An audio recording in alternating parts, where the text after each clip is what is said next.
This is Leisha Holmes, and I'm your host on the Recruiters Recruitment Podcast. And I'm so excited for so many reasons to welcome to our global community today somebody that I've had the absolute pleasure of getting to know both on and off. I'll say virtually and in real life through a mutual connection who I've known for about 20 odd years. Our lives are intertwined because it turns out we actually both went to the same school. I think her mum did as well. But we've got a shared love of the recruitment industry, and she's actually also appearing on her first ever podcast. So I know you'll give her a really warm welcome. You'll give loads of support across our Instagram and our LinkedIn channels. This is Amber Berry, and she is the founder of Amber and Aster. She is a mentor and a public speaker, and hopefully future podcast guests on loads of podcasts after today. Welcome to you today, Amber. How are you? Hi, thank you for having me. Yeah, I'm great.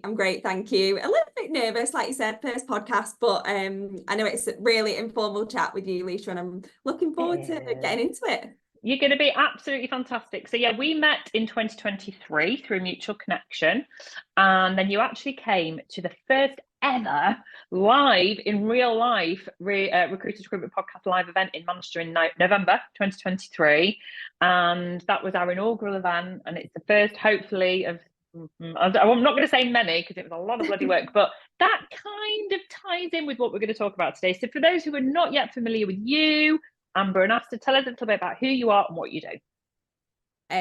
So I'm like as Leisha said, my name's Amber, and I've been doing events and recruitment for the past 12 years. I fell into recruitment in the middle of sort of my events career, and I think a lot of people do fall into recruitment, don't they? And I realised that I actually really enjoyed recruitment, especially the people part of it. But I think I was always destined to do events. I got into events by doing fun sales and sort of talent shows and small things at school to raise money in memory of my grandma who sadly passed away. So that's just where I got my passion from events from. And it's led me to where I am now. I've done a lot of different events roles, worked at Recruitment in ITV and BBC.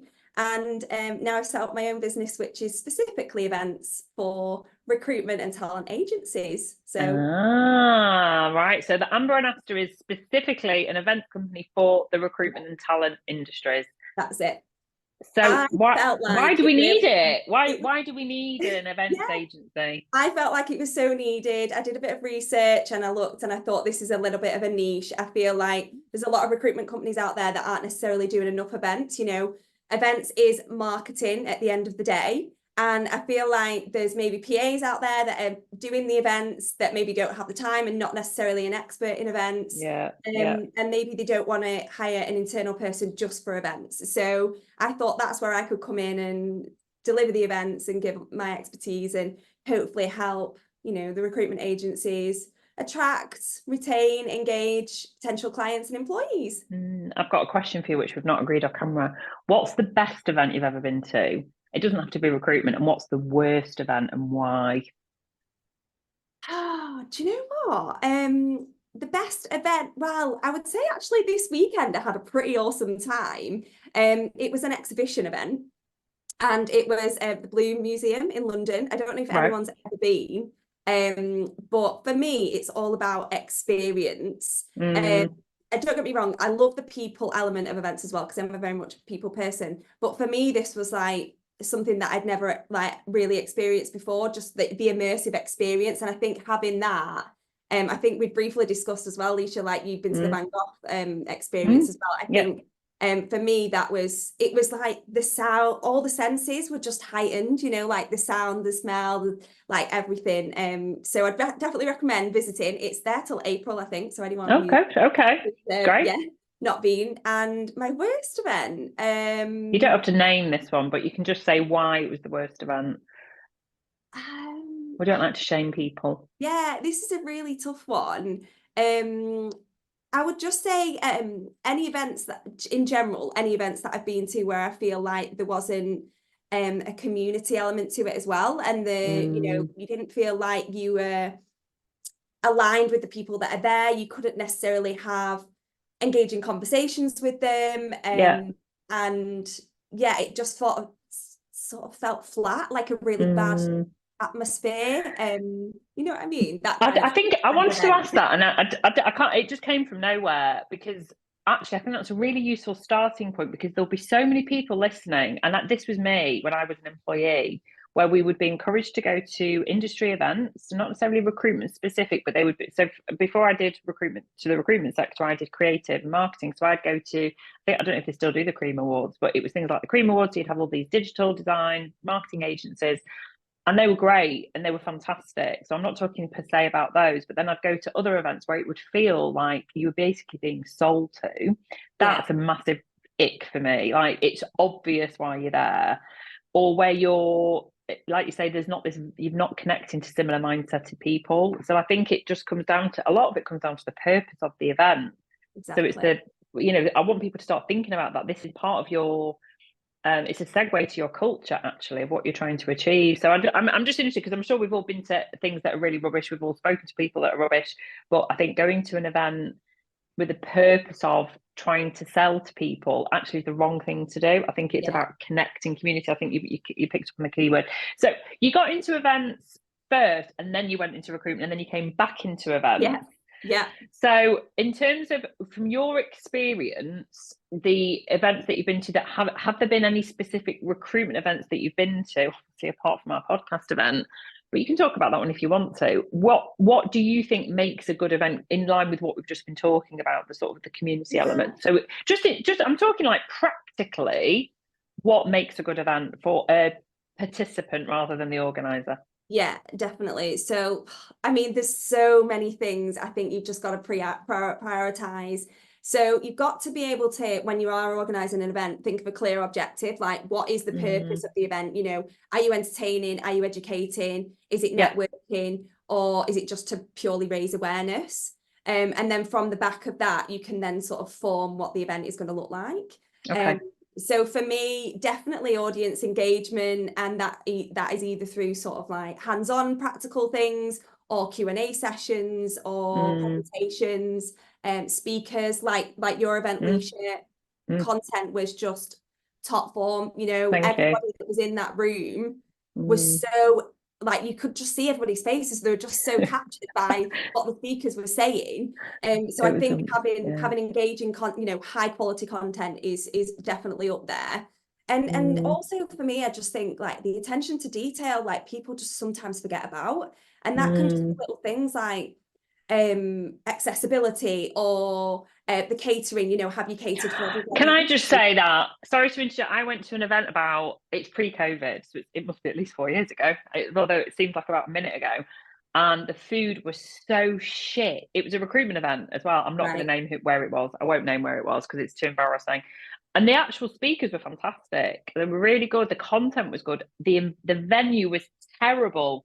It was in a dingy nightclub. It was awful. And you just, I mean, it smelt of nightclub. And, you know, I'm not being funny. And obviously I'm a bit older, but you don't want to do that for a business networking event. So they hadn't thought through the event. I think they thought it was cool and edgy, but actually it was stinky. And the food, it was all like, I think they thought it's easy finger food, but it was just all carbs. There was just no variety. They hadn't thought about people that maybe don't want to just stand there and eat tacos and was pizza. It just all like beige, sort of like beige food, which I think like, if you're 3, it would be great. Year 6 tea.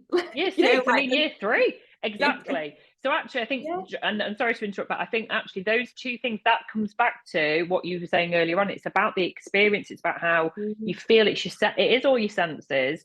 So for me, that actual event is memorable for the wrong reasons, because all I can think about is stinky. I mean, it's not cigarette smoke anymore, but like that horrible stinky stale beer and BO smell and awful food. Like, so it's not even, I'm not thinking about the content.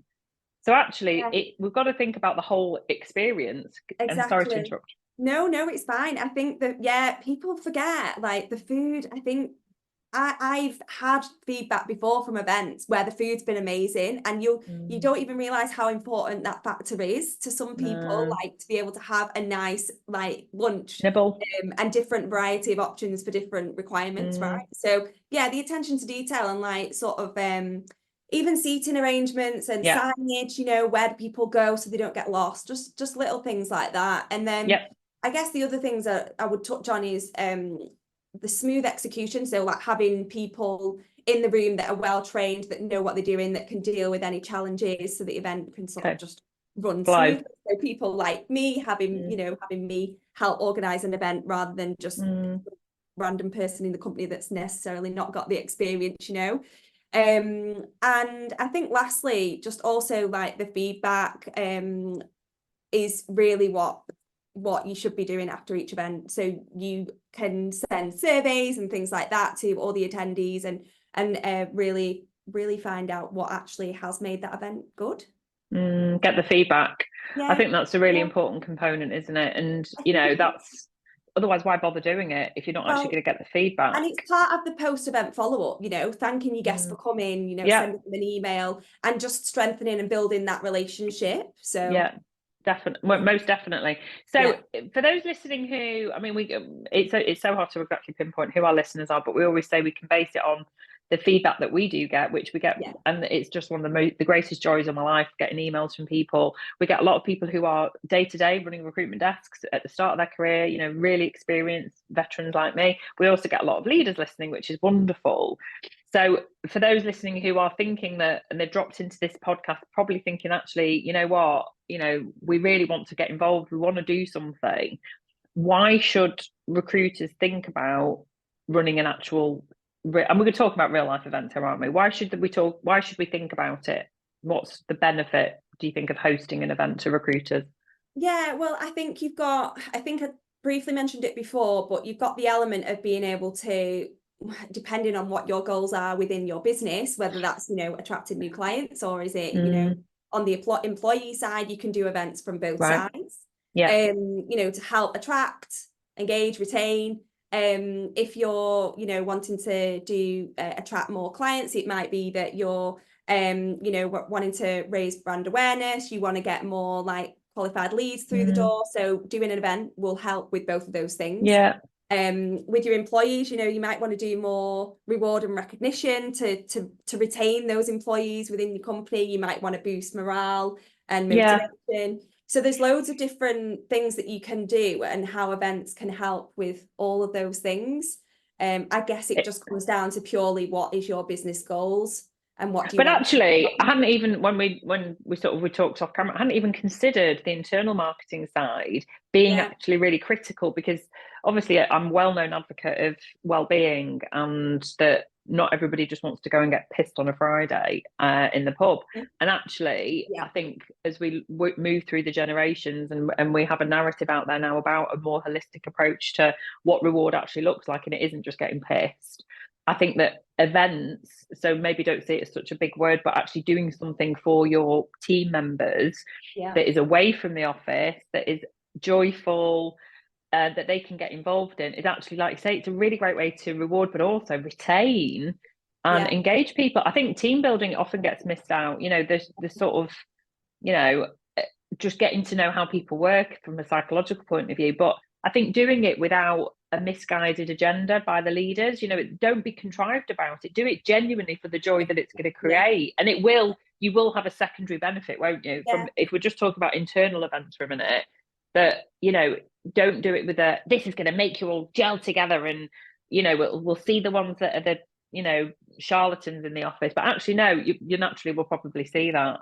Yeah, and I think just having those, like, you're showcasing your culture and your values. Yes. And I think just off the back of that will make your employees work harder and enjoy where they work, and then they'll tell other people about it. And it's like, oh, we've done this awesome thing this weekend, and my employer like took us to, I don't know, a trip somewhere, and you did something really fun. So I definitely think these things get missed, and I think they really need to be. I think they do get missed, and you know why? Because I'm such an empath. I've the imaginary CEO or directors of a company, because they're time poor, and because it's probably easy just to go and book in a bloody, I don't know, Hawksmoor or something, because it's just the quickest thing to do. Log it in, and we'll spend $1,000 or whatever it'll be. I don't know.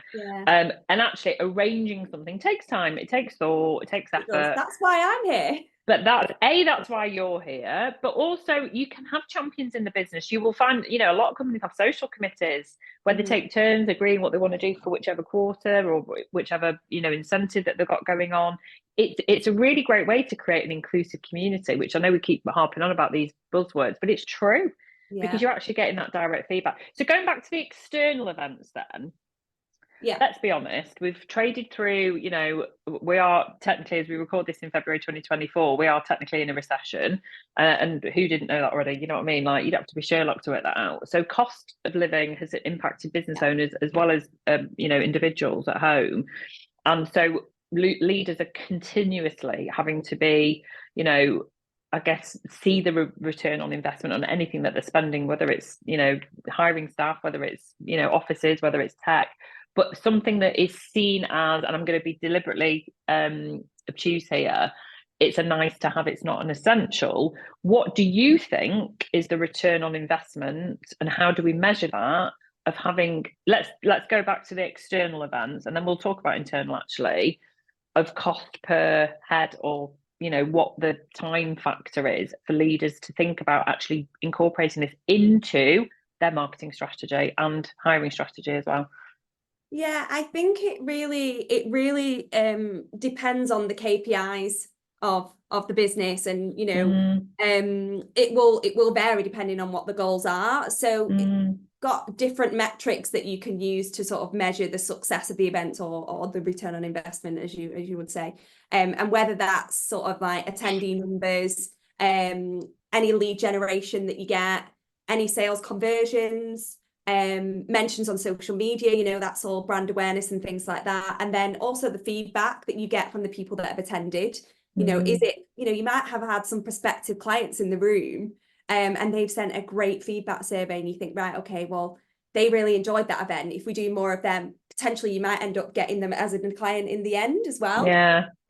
So there's things like that, but then you've also got to consider the things that aren't as qualifiable or tangible, as you would say. So that just might be things like the perception of people for your brand. It could be loyalty, and the influence that you have on the industry as well. So there's a lot of things that you need to consider when it comes to, it's not as easy as being able to sort of add up numbers and the financial side of it. You've also got to think about, you've got to think longer term. What is doing events like this gonna, you know, what impact is that going to have on your business? I'm pleased that's your answer, because that's, you know, if I was to have any event, and obviously we had the Recruitment podcast event, it's not about, you know, oh, we got a new customer out of it today and they've just spent 10 grand with us. For me, I think there has to be an element of altruism and paying it forward. And I like the fact that you brought up the industry element. I think if I think about all the people that have been doing events before it became a kind of thing, you know, they've been doing it for a long time. Things like roundtables, tech firms are particularly good at it, is because it is creating you are creating your own community. And therefore, from that community, you will then create that natural referrals and business leads, which will then create the best return on investment, because you are creating exclusive business from it. So I'm pleased you've said that, because I think the simple answer is, it's impossible to measure straight away, but over a period of time you can. Yeah, definitely. You've got to think as a longer term plan. You know, if you're going to start thinking, right, okay, my marketing strategy, I need to start including events, you know, you might not see a return in the first year, even 2 years potentially. But, you know, if you're going to then be seen as like, you know, doing all the whole piece around thought leadership and all that kind of stuff, it might take longer. But actually, all the intangible stuff is still counts towards it, you know? Yeah, it does. It absolutely does. And I think it's just a more condensed way of doing it over a shorter period of time, in my opinion. So no, I'm really pleased that I asked you that question, because I think it's a very telling sign when the economy starts to put a strain on all businesses, you know, not just recruitment leaders, but all businesses, that one of the first areas that seems to always have an impact is usually HR and marketing. And they're, for me, and I've always thought this, they're the two most important things you should be reinvesting in difficult economic times. Because without those two things, the HR element and the training element, you're not looking after the people that you've actually got, that you want to keep hold of. The retention is so important. And I can hear my HR and training community going, yes.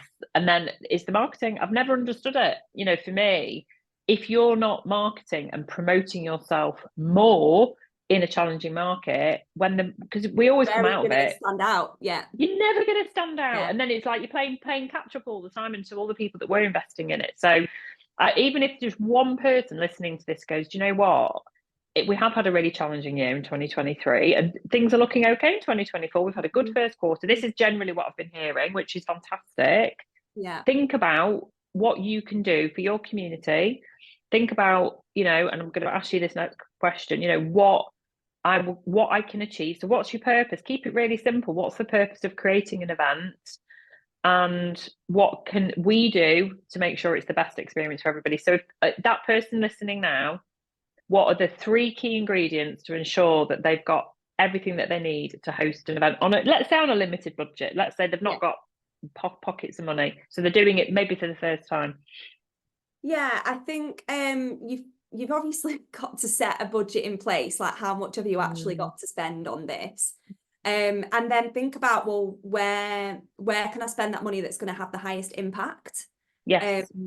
And you can also reach out to people within your network and try and get sponsorships and partnerships. This is where you can potentially save money. It might be that they can offer a venue. I know, Alicia, you had a relationship where you managed to get a really gorgeous venue for your we did. So it could be with venues or someone that has a really nice office and hold it there.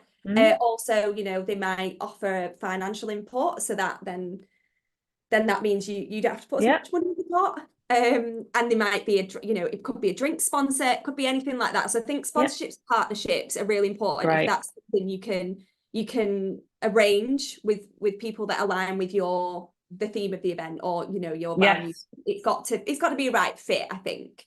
And then also I would also say utilizing digital promotion. So Eventbrite, put your event on there. So easy. It's free. You've got nothing to lose by doing that. Utilize all your social media, channels that you've got. Send newsletters. That's going to hopefully get people to your event. Because I think in this market, it is proving quite hard to get people to events that are ticketed at times with the economic climate, like we've discussed.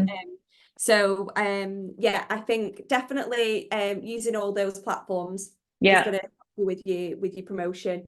And also just thinking about your venue, like using an affordable venue and focus on things like content and experience as opposed to being extravagant with, I don't know, like without like decor or absolutely that. Like I love experience, don't get me wrong, but I think you've got to be sensible and realistic with your budget. Don't come in with a low budget and they'll be like, oh, I want to decorate this whole room and it give this like experience for people.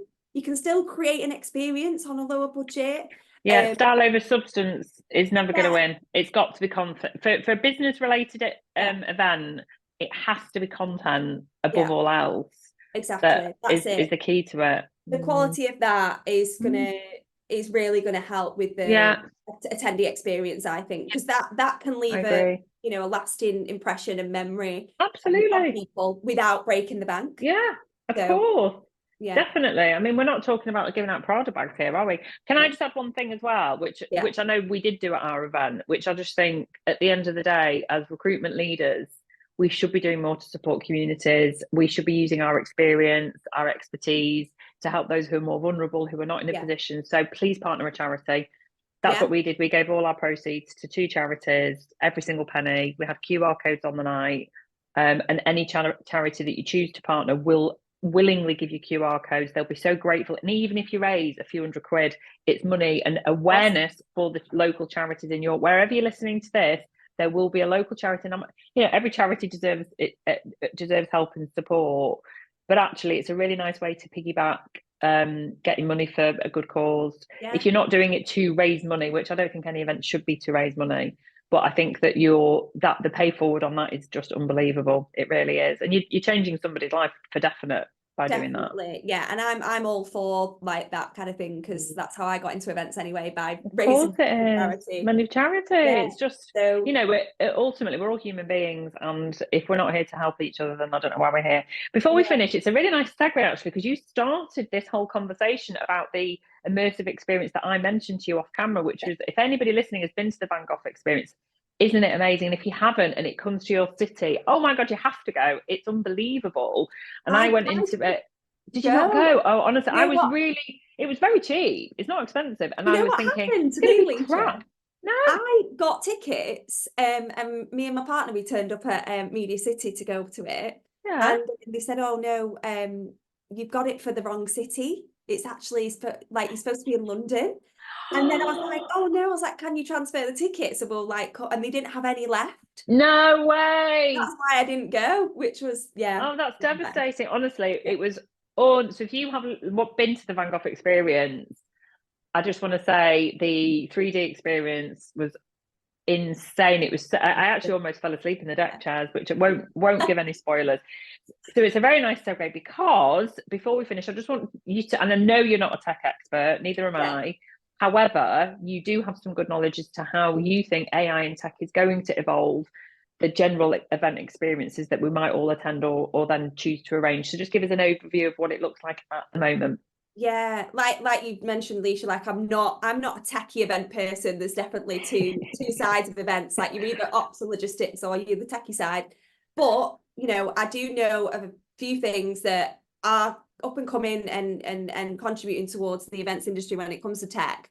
So there's obviously you've got the AR and VR, which is all the sort of immersive experiences for people. So whether that's like virtual tours or like demonstrations, things like that people tend to be using, I've been to a lot of exhibitions and trade shows where the people have got the, the big thing on the face and they're like doing something and you're like, oh, you're really intrigued by that. It pulls you in, doesn't it? Definitely. So yeah, AR and VR, definitely. You've also got sort of things that are helping save time, especially from event organisers' perspective, but also, people don't like standing in a queue, right? So you've got like facial recognition and biometrics, which is really helping with like the check-in process for events. Great. Just makes it quicker, facial recognition and your fingerprints, that kind of thing. And it also helps with the security of it, so people aren't necessarily getting in that shouldn't be in the event, really. Right. So you do feel a bit safer from that aspect, I think, as well. And then finally, there's a new AI-powered algorithm, which is, I haven't used it yet, or I think it's something that's definitely going to be used more. But it can analyze attendees' data so that it can give them preferences as to like what sessions they should be attending, or like what. Oh wow, that's great. And it's based on like their interests and their previous like behaviors and things like that. So I definitely think that's one to watch out for. Wow, it definitely is, without a shadow of a doubt. Big brother, eat your heart out. Amber, you have been, as I knew you would be, absolutely fantastic. And I'm hoping that we've inspired people to get out there into their communities, arrange an event. You're the expert. Obviously, all your contact information will be out there, and we'll make sure that they follow Amber and Aster and come and speak to an expert if they want some external support with it. But how was it for you? How was your first podcast experience? Oh, it was amazing. I'm so glad it was with you as well. I'm glad to. We've not even mentioned Berry Grammar. I know, I was just going to say, us Berry Grammar girls. There's just that bond, isn't there? I don't know what it is. Yeah. If you are also an alumni of Berry Grammar Girls, you'll know that when we refer to each other as old girls, it's not being rude. I'm definitely older, but that's just how we call it, what we call ourselves. And I think once this has gone out, we'll have both already done our lectures in the old girls' school hall for the business students of A levels and GCSEs. For me, I'm talking to them about how wonderful recruitment is, and podcasting as well. And I think you're doing a talk on. Are you doing a talk on events? I'm doing embarking on a freelance journey, so talking to them about how they can be freelancers. Amazing. So we'll make sure that this is shared across Berry Grammar Girls as well. So if you're all boys, but if you're from an alumni group, then please make sure you give some support to Amber as well. But thank you so much for joining us on the Recruiters Recruitment Podcast. Thanks, Leisha.